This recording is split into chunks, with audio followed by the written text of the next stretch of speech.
The first thing I want to do is make sure my microphone is working, because we don't get any farther without that.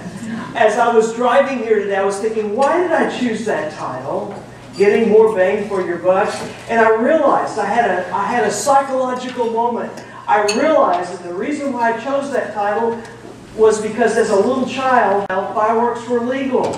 And we would get fireworks. And as a little kid, I didn't want the ones that were called lady fingers. That's not politically correct. But they were the little bitty firecrackers that you could hold in your hand and light and it wouldn't do anything. I wanted the big ones. The big black hats. Anybody know what an M80 is? Okay, see me afterwards. Or the cherry bombs. I like the really big ones. And you know, I was one of those kids that never grew up, and as an adult, when my boys were teenagers, we together made our homemade cherry bomb, and we drove out way north of Edmond and found some country that was wide open, and we went out in a field and we lit that sucker, and when it went off, it was so loud, the last thing we saw was a little mushroom cloud coming up. I swear, I mean, it's a mushroom cloud about this big, but it really was a mushroom cloud. And the next thing we saw was the dust, because we were driving back to town as fast as we could, because it was really loud. So I like big bangs. And I'm training, and Kyle said you need to learn the language of business. How many of you are directly or indirectly associated or involved in training, learning, and development in your organization? Raise your hands. Great, great, great, because I love to share with you what works for me and what doesn't. If you're not involved in learning and development, this is good for you too, because you can take it home and use it with your significant other. So everybody takes away something today, lots of valuable prizes. So let me tell you a little bit more about myself and my experience. I've always been an educator. My first degree was in education. I taught school for about 6 years and then went into business for myself. And as I moved through my career as a therapist, I realized a lot of what I was doing was helping people realize their potential. And so I moved on to a more specific area of what I thought was just counseling, and it was actually coaching before they called it coaching.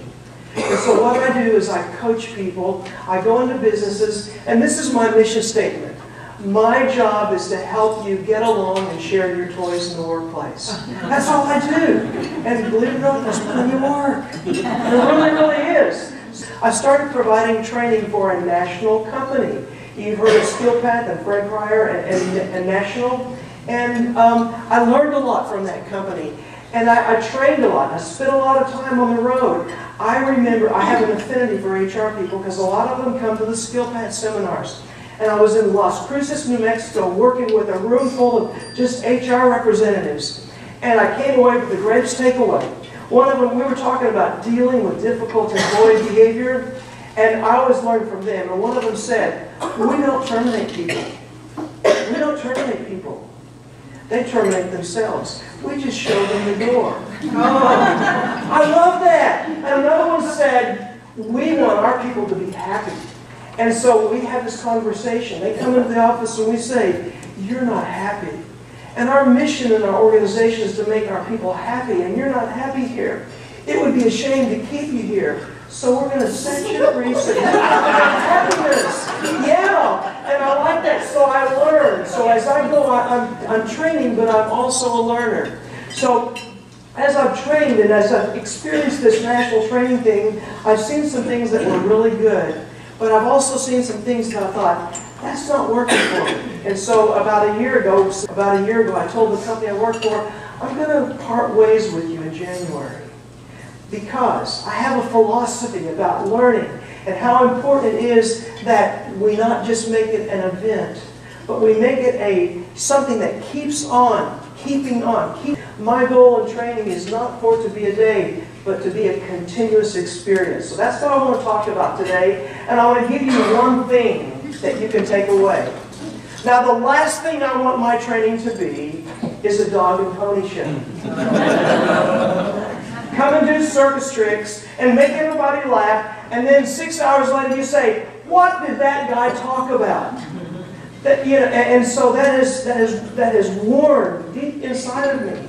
It's forged my philosophy for training. So what I've learned is, I can't tell you how many times I've done a training seminar, And you kind of get this weird vibe at the beginning of the training seminar, and you realize that 25 people have been sent to a seminar, or you've been paid to come to a seminar for 25 or 30 people, and you realize it's not for the benefit of those 20 or 30 people. It's one person in the group that they would spend all that money because they can't say to that person, "You've got a problem you need to deal with." And then don't send your people to training just to solve any problem. Just to be able to say, "I sent them to training." That's a terrible waste of resources. If you're throwing money away, I'll get the little garbage can and catch it for you, okay, and take it home. So this is what I've learned. That if there's no follow-up, you're probably wasting your money. If there's no follow-up, don't waste your money on training. Okay? There's got to be a better way, and it's not that hard. When I was a little boy, my dad took me to see the Harlem Globetrotters. And they were fascinating. It was back with Meadowlark Lemon and the original crew. That shows you how old I am. Remember during the halftime, this guy comes out on the floor and he brings a board that's about 16 feet long and it's got little rods that come up on it. And they're playing that song that they always play. And he gets out a box of china plates and he begins to put the china plates in the rods and he begins to spin them. And pretty soon he has 16 rods with 16 plates spinning on them. And he's able to keep them spinning by just a little twirl on each of the plates. Until Meadowlark Lemon comes out and begins to distract him, and then the plates begin to crash. Well, I tell you that illustration, when he got the plates spinning, it didn't take much to keep them going. And folks, when you have someone come in and do training, it doesn't take a lot to keep the inertia going of training. So follow-up doesn't cost much, and it takes just a little reinforcement. And after training, the person who can enhance training the most is that person's manager. With just a few words, with just putting a post-it on your computer or putting something on your calendar. Don't forget next Friday to ask that person, what did you learn at that training and how are you putting it to use?